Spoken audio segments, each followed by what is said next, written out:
네, 세간의 화제가 된 사건과 법적 쟁점 짚어보겠습니다. 오늘 20플러스에서는 김성수 변호사와 함께 이야기 나눠봅니다. 어서 오십시오. 안녕하세요.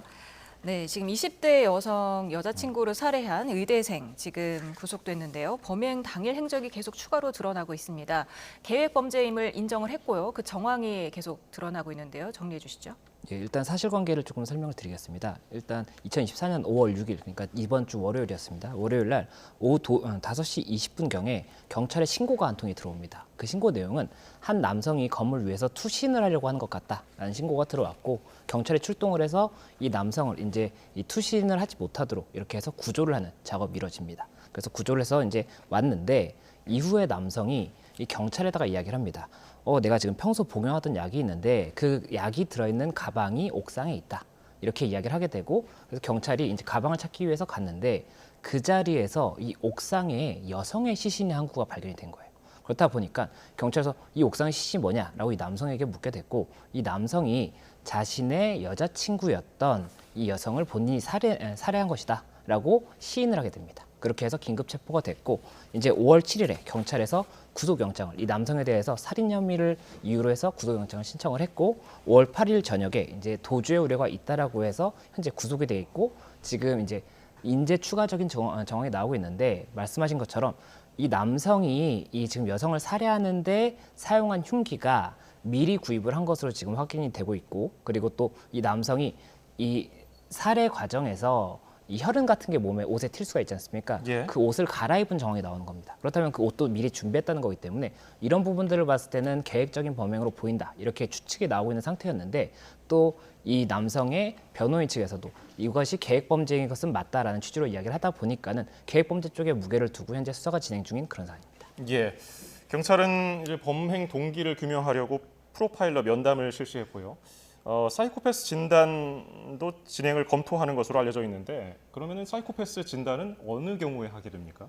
예, 이게 저희가 뭐 이제 살인 사건이라든지 어떤 사건이 있다고 했을 때 다 프로파일러 면담을 하는 것이 아닙니다. 예. 그런데 이 수사관이 봤을 때 이 범행 동기에 대한 것이 어떤 것인지 진실을 밝혀야 되지 않습니까? 그런 진실을 밝힘에 있어서 이 프로파일러 면담을 통해서, 또는 뭐 사이코패스 검사를 통해서 이 사람의 심리적인 부분을 알아야 될 필요가 있다라고 생각한다면 프로파일러 면담이라든지 사이코패스 검사라든지 이런 것들을 진행을 할 수가 있게 되는 거거든요. 그래서 지금 현재 알려진 것으로는 이게 프로파일러 면담 같은 경우에는 이 피해자의 동의가 있어야 되기 때문에 피해자가 동의를 했느냐가 쟁점이 될 수가 있는데, 현재는 피해자가 동의를 해서 지금 현재 프로파일러가 면담을 지금 3시간가량 실시를 했고, 이제 사이코패스 검사도 곧 진행이 될 것으로 보인다, 이렇게 이야기가 나오고 있는 상태고, 그리고 이 사이코패스 검사라는 것이 뭐 저희가 이런 MBTI 검사라든지 이런 것처럼 스스로 답을 하는 것이 아니라, 이 프로파일러들이 면담을 하는 과정에서 이 피해자와 이런 친근감, 유대감을 많이 형성을 한 다음에 대화를 하는 과정에서 이 남성이 어떤지를 본인들이 보고 판단을 하는 겁니다. 예. 그래서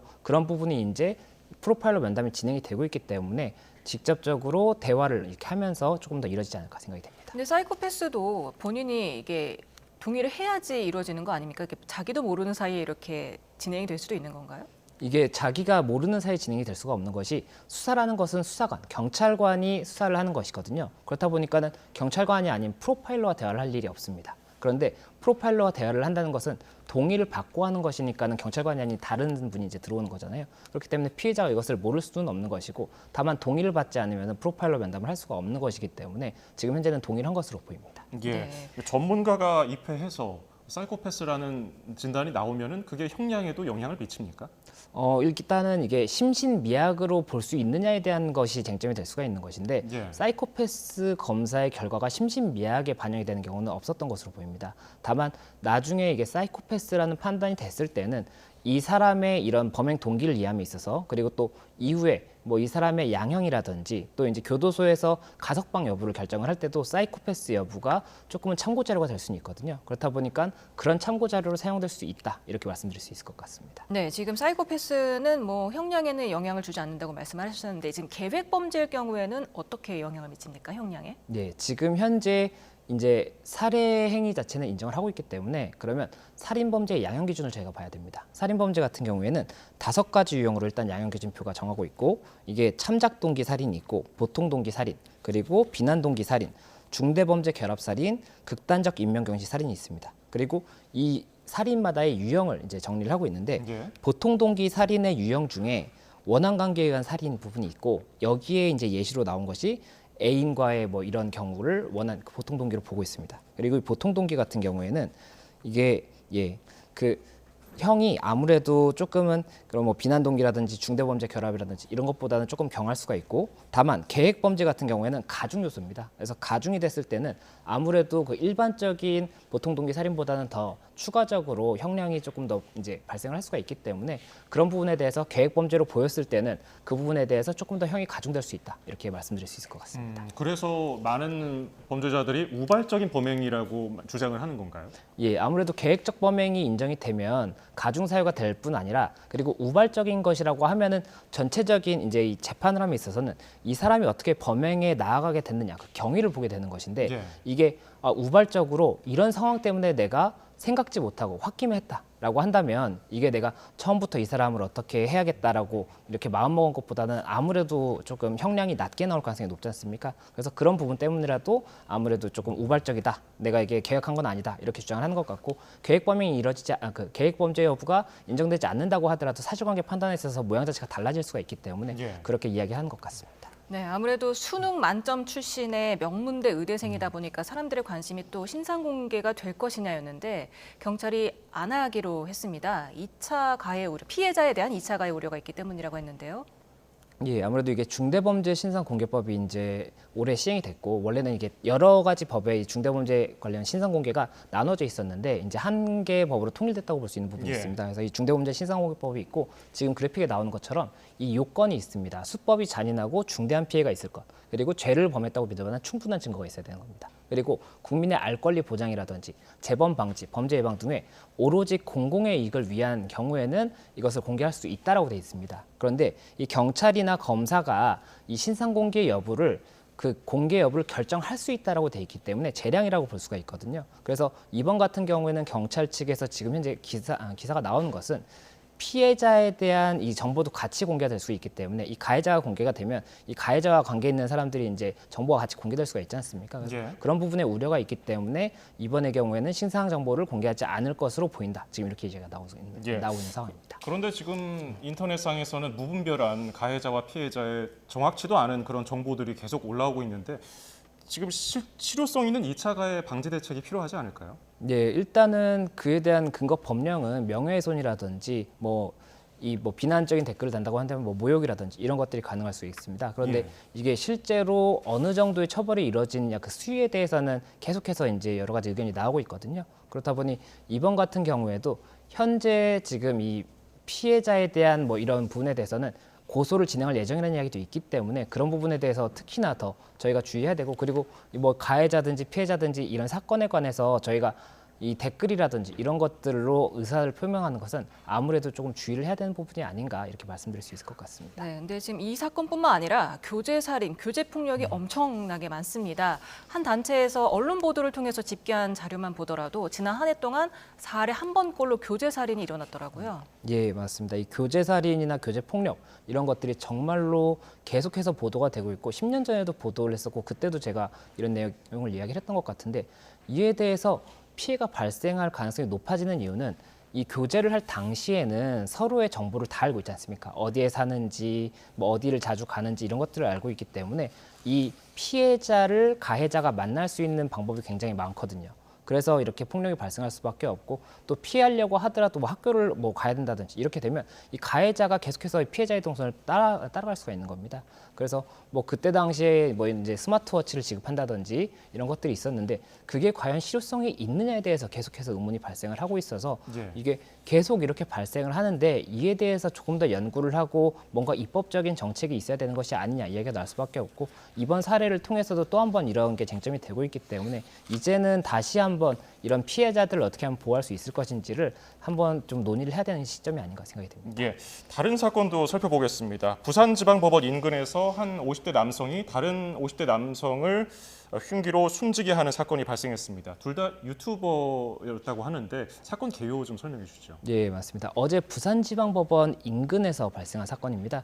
이 두 사람이 말씀하신 것처럼 유튜버였고 이제 일상생활을 이렇게 영상을 올리고 공유를 하는 그런 유튜버였다고 하는데 예. 이 두 사람이 3년 정도 전부터 이 온라인을 통해서 여러 가지 뭐 서로 비방을 하면서 다툼이 시작됐다고 합니다. 그리고 이렇게 서로 비방을 한 것을 가지고 이제 작년 7월경 정도부터는 서로 고소를 많이 했다고 해요. 아. 예, 그렇게 해서 이제 굉장히 감정이 격앙된 상태였던 것으로 보이는데 그리고 올해 2월에 들어서는 이 남성과 그 가해자와 피해자가 만난 장소에서 가해자가 피해자를 폭행하는 사건이 또 있었다고 합니다. 예. 그리고 이제 어제 같은 경우가 부산지방법원 앞에서 발생을 했다고 말씀드렸지 않습니까? 이 폭행 사건과 관련해서 가해자의 재판이 있는 날이었고 이 피해자가 이 가해자의 재판을 참관하러 간다라고 하면서 라이브 방송을 이제 유튜브를 통해서 했었는데 그때 라이브 중에 이 가해자가 이 피해자에게 흉기로 공격을 해서 이 피해자가 사망을 했던 그런 사안입니다. 네, 지금 충격을 줬던 게 대낮에 있었던 한 오전 10시쯤 있었던 그렇죠. 일이고 또 법원 근처에 있었던 일이고 유튜버가 생방을 진행을 하고 있었단 말이에요. 물론 뭐 살해 장면이 직접 나오진 않았지만 어쨌든 비명 소리가 생생하게 잡혔고 이런 일이 벌어지기까지 어떻게 해서 이런 둘의 갈등이 시작이 된 걸까요? 예, 일단은 이 가해자와 피해자가 뭐 여러 가지 주장을 하고 있기 때문에 그 원인이 무엇인지에 대해서는 저희가 조금 이렇게 말을 하기가 조금 조심스러운 부분이 있는 것 같습니다. 다만 실제로 이 분쟁이 발생했던 것은 명백한 사실이었고 그래서 이제 고소가 여러 가지 건이 있었지 않습니까? 그리고 폭행에 대해서도 고소가 이루어졌고 재판이 이루어졌던 것을 봤을 때는 어쨌든 양자 간의 이 법적인 다툼 그리고 감정적인 다툼이 굉장히 심했다라고 보이는 부분이 있는 것으로 보이고 그리고 말씀드렸던 것처럼 이 라이브 방송을 하고 있는 중에 그 말씀을 주신 것처럼 이 쓰러지는 모습이라든지 이런 것들이 담겼거든요. 그리고 소리나 이런 걸 뭐 이제 그 응급차가 온 소리라든지 이런 것도 다 들렸다고 하다 보니까 더 충격을 주는 것 같고 그리고 이 피해자가 폭행을 당했다라고 지금 이야기를 했었던 부분이 있었기 때문에 그때 당시에도 라이브 방송을 하면서도 계속 그런 조금 내가 어떠한 공격을 당할 수도 있다 뭐 이런 이야기를 했기 때문에 더 조금 관심이 가지 않나 생각이 됩니다. 예. 말씀하신 대로라면은 어느 정도 피해자가 사고가 날 것을 짐작하고 있었던 거 아닌가요?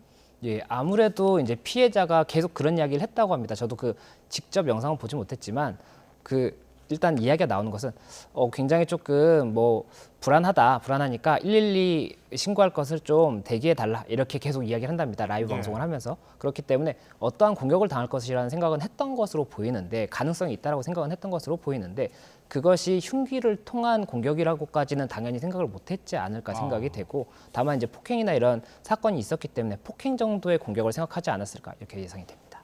네. 근데 또 가해 유튜버가 지금 범행 후 도주를 하면서 그리고 또 경찰의 체포 직후에 글을 남겼대요. 자신의 유튜브 채널 커뮤니티에. 이게 가능한 건가요? 예, 이게 도주 중에는 당연히 핸드폰을 본인이 가지고 있었을 것이기 때문에 본인의 채널에다가 글을 올렸던 것으로 보이고 그리고 이제 그 체포 직후에도 글을 올렸다고 하는데 이 체포 직후라는 것이 이제 정말로 아예 체포가 되기 직전에 이렇게 이제 나 체포됐구나라고 해서 글을 올린 것인지 아니면 체포돼서 이동을 하는 중에 글을 올린 것인지는 정확하지 않습니다. 다만 체포된 직후에도 휴대전화를 바로 압수당하거나 이런 것이 아니었다고 한다면 본인이 휴대전화를 소지하고 있기 때문에 휴대전화를 통해서 이 글을 게시할 수 있었지 않을까 이렇게 예상이 됩니다. 예. 다음 주제도 살펴보겠습니다. 라인 야후 얘긴데요. 최고 경영자 라인 야후 최고 경영자가 네이버의 라인에 대한 지분 매각을 요청했고요. 유일한 한국인 이사진마저 교체가 됐습니다. 정확히 어떤 상황입니까? 예, 이 라인이라는 것이 네이버에서 이제 실시를 했던 이런 저희 카카오톡 있지 않습니까? 예. 카카오톡과 비슷한 이런 메신저 프로그램이라고 볼 수가 있습니다. 그런데 이게 국내보다는 일본에서 굉장히 큰 성공을 한 것 같아요. 예. 그리고 뭐 대만이라든지 태국에서도 굉장히 큰 성공을 하고 있다고 하는데 이 라인이라는 것이 일본에서 이렇게 사업을 크게 진행을 하다 보니까는 이 라인이 네이버가 이제 국내 기업이지 않습니까? 국내 기업이 아무래도 이것을 단독으로 진행하기에는 여러 가지로 조금 뭐 사유가 있었을 것으로 보이는데 그로 인해서 2021년경에 이 라인과 그리고 야후 있지 않습니까? 예. 검색 포털이었던 야후 이 두 곳이 이 업무를 같이 하겠다. 그래서 합병을 하겠다. 이렇게 발표를 하고 이 라인 야후를 이제 가지고 있는 A홀딩스 64.5%의 지분을 라인 야후의 64.5%의 지분을 가지고 있는 A홀딩스가 설립이 되고 이 A홀딩스의 지분을 네이버가 50%, 또 그리고 소프트뱅크가 이제 야후를 가지고 있었거든요. 예. 그래서 이 소프트뱅크가 이 50%를 가지고 있는 그런 지분 구조가 됩니다. 그렇게 해서 이게 국내 한국 기업이냐 아니면 일본 기업이냐 이런 거에 대해서도 이제 일본 내부에서는 여러 가지 이야기가 있었는데 이번에 이 라인야후 관련해서 어떤 부분이 있었냐면 개인정보 51만 건 정도가 유출되는 사고가 있었습니다. 작년경에. 그런데 이와 관련해서 일본의 이제 행정부에서 이 관련 어떠한 조치를 해라라고 행정 지도를 했는데 거기에서 이런 보안 관련 문제가 발생하지 않도록 할 것과 그리고 그 네이버와의 지분에 대한 것을 재검토하라는 이야기가 나옵니다. 그리고 이 재검토 때문에 이게 결국에는 지분을 그럼 네이버 지분을 정리하라는 것이 아니냐라는 이야기가 계속해서 나왔었고 현재 지금 그 한국인 이사가 한 명이 이 라인야후에 있었는데 그 한국인 이사마저 이사회에서 이제 빠진 것으로 봤을 때는 아무래도 네이버를 지우기 위한 것이 아니냐 이런 이야기가 나오고 있어서 이에 대해서 어떻게 진행될지가 계속해서 관심을 받고 있는 그런 네, 상황입니다. 아까 뭐 일본의 카카오톡이라고 네, 할 그렇죠. 정도로 라인이 거의 9,500만 명이 가입을 했다고 하더라고요. 그렇게 네이버가 공들여서 13년간 공들여서 키워놨더니 이제 일본이 헐값에 가져가려고 하는 거 아니냐 이런 의구심이 많이 있더라고요. 어떻게 보십니까? 예, 맞습니다. 지금 현재 네이버에서는 아직까지 뭐 여러 가능성을 두고 어떻게 할지를 검토하고 있다고 한다는데 지금 일본의 어쨌든 이 행정기관 측에서 이렇게 이야기를 했다고 한다면 이것을 무시하기는 어려울 겁니다. 계속해서 사업을 하려면 일본과도 이제 관계가 좋아야 될 수밖에 없기 때문에 그에 대해서는 고민이 될 수밖에 없는 것이고 이 네이버 측에서 만약에 계속해서 이 네이버의 지분에 관한 이런 좀 의견이 있다라고 한다면 부담이 있을 수밖에 없거든요. 그런데 네이버에서 이것을 매각을 하려고 한다고 하더라도 이 지분이라는 건 결국에 주식이고 이 주식의 가치를 얼마를 쳐주느냐도 굉장히 중요할 수가 있거든요. 이게 지금 뭐 수십조에 달하는 사업이다라고 이야기가 나오고 있기 때문에 그럼 그에 대한 50% 지분이니까 그러면 굉장히 큰 금액을 받아야 될 것인데 이것을 인정해 줄 것이냐 그리고 이것을 인정받는 절차에 있어서도 혹시나 일본 정부의 개입이 있는 것은 아니냐라는 염려가 되다 보니까는 그 좀 기출을 저희가 좀 주목해서 봐야 될 것으로 보이고 만약에라도 네이버가 조금 부당하게 대우를 받는다고 한다면 한국 정부에서도 뭐 최선을 다해서 돕지 않을까 지금 이런 이야기는 나오고 있는데 지금 한국 정부에서는 굉장히 조금 중립적인 뭐 필요한 경우에는 돕겠다 이 정도의 좀 입장을 표명하고 있기 때문에 이에 대해서 어떻게 될지도 좀 봐야 될 것 같습니다. 예.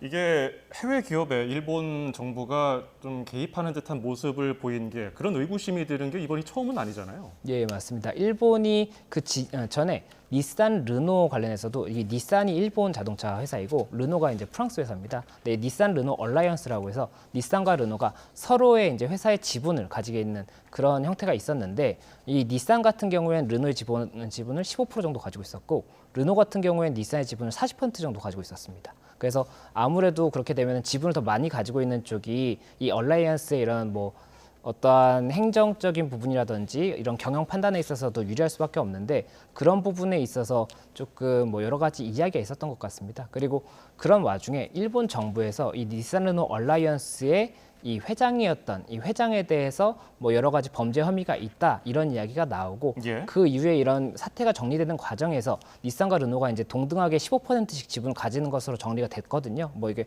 여러 가지 절차가 있었지만 그렇다 보니까 그런 범죄 혐의를 이렇게 묻는다든지 이런 것들이 일본 정부에서 이 닛산 르노 얼라이언스 관련해서 지분 정리를 하는 데 있어 어떤 도움을 준 것은 아니냐 이런 이야기가 나오다 보니까는 이번 사례와 조금 유사한 것이 아니냐 이런 의견이 나오고 있는 상황입니다.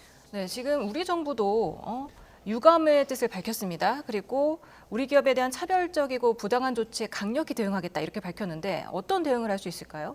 예, 이게 어떤 대응을 할 수 있는지는 정말 여러 가지로 봐야 될 것 같습니다. 이게 법적인 부분이라기보다는 결국엔 정치적인 부분이 될 수가 있고 지금 현재 일본에서도 이 지분 관계를 정리하라라는 건 개인정보 유출과 직접적인 관계가 있다고 볼 수는 없어요. 개인정보가 유출됐다고 해서 지분을 정리하라고 할 건 아니지 않습니까? 그렇다 보니까는 이게 법적인 부분보다는 정치적인 어떤 목적이 있는 것이 아니라는 의견이 나오는 것이고 국내에서도 만약에 그렇게 일본에서 계속해서 압박을 하는 모습을 보인다고 한다면 법적인 부분이 아니라 다른 뭐 정치적인 뭐 방법을 통해서라도 이런 부당한 부분이 없도록 노력할 수밖에 없지 않나 생각이 됩니다. 예, 알겠습니다. 오늘 이슈플러스 김성수 변호사였습니다. 고맙습니다. 감사합니다. 고맙습니다.